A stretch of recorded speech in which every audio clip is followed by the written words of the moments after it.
বিসমিল্লাহির রহমানির রহিম। আসসালামু আলাইকুম। সুপ্রিয় শিক্ষার্থী বন্ধুরা, আজকে আমরা নবম দশম শ্রেণী রসায়ন বইয়ের দ্বিতীয় অধ্যায় থেকে ব্যাপন হার সম্পর্কিত একটি গাণিতিক সমস্যার সমাধান করব। তো বন্ধুরা, প্রথমে আমরা দেখি গাণিতিক সমস্যাটি কি। তো বন্ধুরা, গাণিতিক সমস্যাটি হলো 100 ml আয়তনে একটি গ্যাস এর ব্যাপন হার 0.342991717। একই আয়তনে অপর একটি গ্যাস বি, যার ব্যাপন হার 0.2132000716।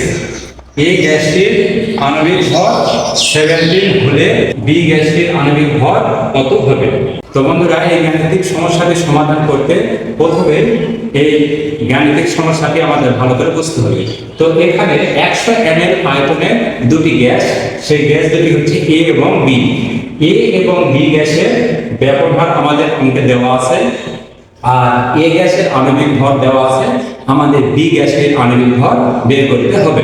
তো আমরা কিভাবে করব সেটি এখন তোমরা দেখো। তো আমাদের অঙ্কের প্রথমে যেটা দেওয়া আছে সেটা আমরা লিখব। দেওয়া আছে এ গ্যাসের ব্যাপন হার আর এ।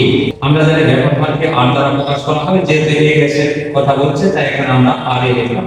তাহলে আর এ সমান দেওয়া আছে 0.342991717 এবং বি গ্যাসের ব্যাপন হার দেওয়া আছে, গ্যাসের ব্যাপন হার। তাহলে বি গ্যাসের ব্যাপন হারকে আমরা আর ডি দ্বারা প্রকাশ করতে পারি। তাহলে আর ডি সমান দেওয়া আছে আমাদের 0.2132000716 এবং এই অঙ্কে এ গ্যাসের আণবিক ভর দেওয়া আছে। এ গ্যাসের আণবিক ভর আমরা আণবিক ভরকে এম দ্বারা প্রকাশ করতে পারি, আর যেহেতু এই গ্যাসে সেই জন্য এখানে আমরা এম লিখতে পারি। তাহলে এম এর সমান 17। আর আমাদের সাইজ হচ্ছে বি গ্যাসের আণবিক ভর এম, বি সমান 1। এই এম বির মান আমাদের নির্ণয় করতে হবে। তো বন্ধুরা, এটা অঙ্কে দেওয়া আছে।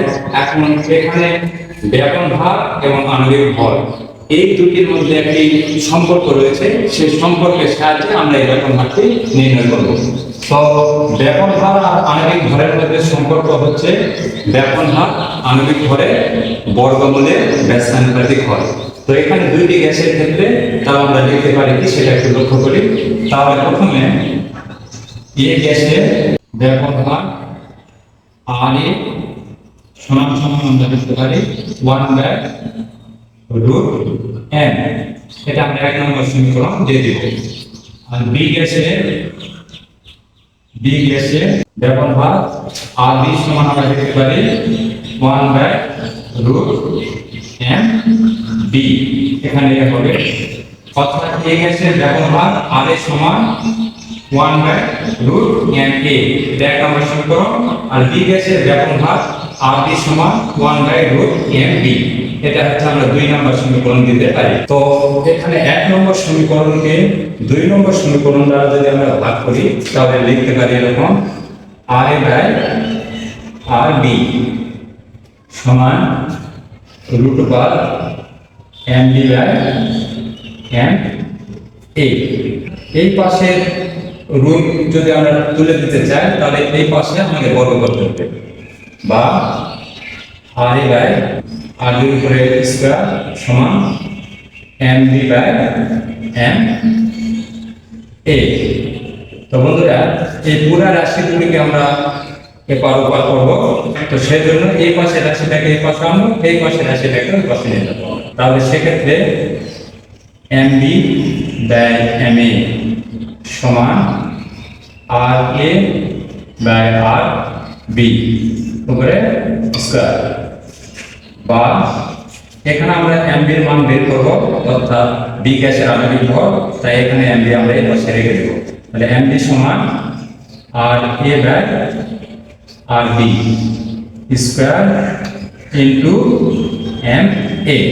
তো বন্ধুরা এটা আমরা পেলাম। তো শিক্ষার্থী বন্ধুরা এর পরের লাইনটি আমরা পাশে লিখতেছি, বা এখানে আমাদের এমবি ছিল, এমবি সমান এই যে এখানে আর এর মান অঙ্কে দেওয়া আছে, সেটা হচ্ছে 0.34299717 ব্যাক।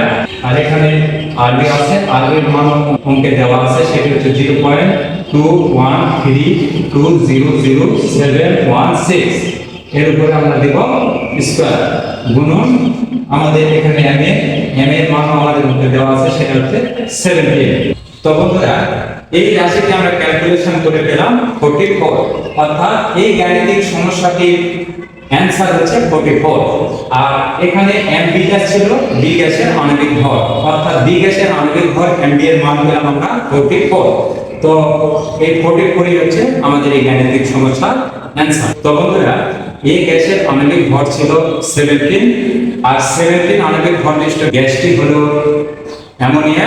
আর বি গ্যাসের আমরা যেহেতু আণবিক ভর 44 পেলাম, সুতরাং বি গ্যাসটি হলো এখানে কার্বন ডাই অক্সাইড। আশা করি এই ম্যাথটি তোমরা সুন্দরভাবে বুঝতে পেরেছো।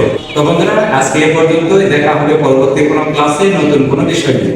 সে পর্যন্ত আপনারা সকলে ভালো থাকবেন। আল্লাহ হাফেজ।